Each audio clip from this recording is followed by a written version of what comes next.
खोया खजाना, जंगल की चुनौती। यो बहुत समय पहले की बात है। भारत के उत्तर पूर्व के एक सुदूर गांव लोहागढ़ में 4 दोस्त रहते थे। अर्जुन, रिया, कबीर और झिलमिल। वे बचपन से साथ खेले बढ़े थे और रोमांच भरे कारनामों के शौकीन थे। एक दिन गांव की पुरानी लाइब्रेरी की सफाई करते हुए उन्हें एक फटी हुई किताब के पन्नों के बीच एक रहस्यमयी नक्शा मिला। नक्शे में एक पहाड़ी जंगल का जिक्र था, कालधन वन, और उसके भीतर छुपे एक प्राचीन खजाने का। नक्शे के कोनों पर पुराने चिन्ह बने थे, एक बंदर की आंख, एक उल्टा तीर, एक गुफा का द्वार और एक चमकता सूरज। सबसे नीचे लिखा था, जो डर से जीते खजाना नहीं पाते। चारों दोस्तों ने तय किया, चलो एक असली एडवेंचर पर चलते हैं। शुरुआत हुई यात्रा की।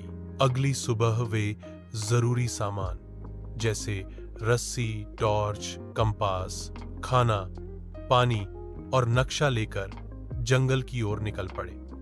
जंगल में घुसते ही घना सन्नाटा और पंछियों की अजीब आवाजें सुनाई दी। पहले संकेत पर उन्हें एक बंदर की मूर्ति मिली, जिसके आंखों में पत्थर जड़े थे। रिया ने गौर किया कि बाईं आंख थोड़ी हिल रही थी। जैसे ही उसने उसे घुमाया, नीचे जमीन से एक पत्थर का स्लैब हट गया।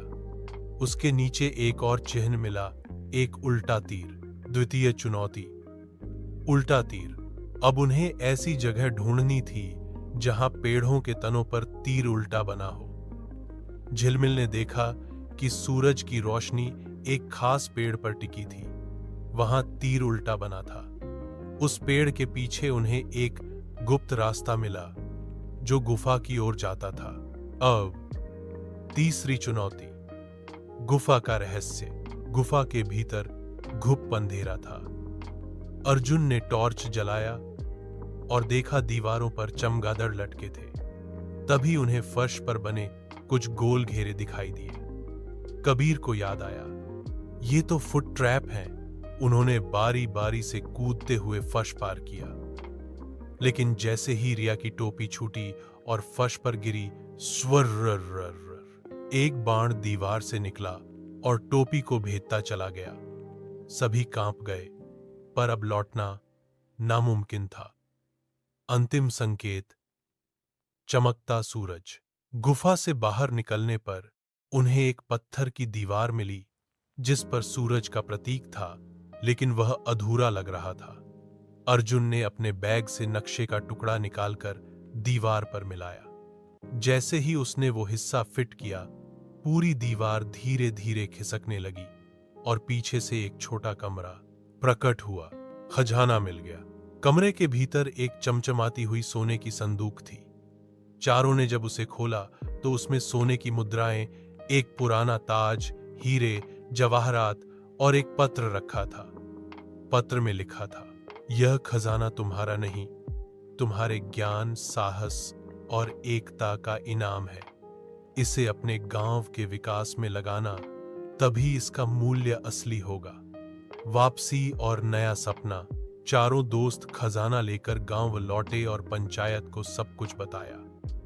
गांव में स्कूल, अस्पताल और पुस्तकालय बनवाया गया। सब उन्हें लोहागढ़ के खोजी योद्धा कहने लगे। अब वे चारों बच्चे नहीं थे, वे बन चुके थे असली खोजकर्ता, जिनका अगला सपना था दुनिया का सबसे रहस्यमयी द्वीप ढूंढना। कहानी से सीख, कभी कभी असली खजाना हीरे नहीं, बल्कि हमारी दोस्ती, साहस और समझदारी होती है, जो हर मुश्किल को जीतने की ताकत देती है। दी एंड।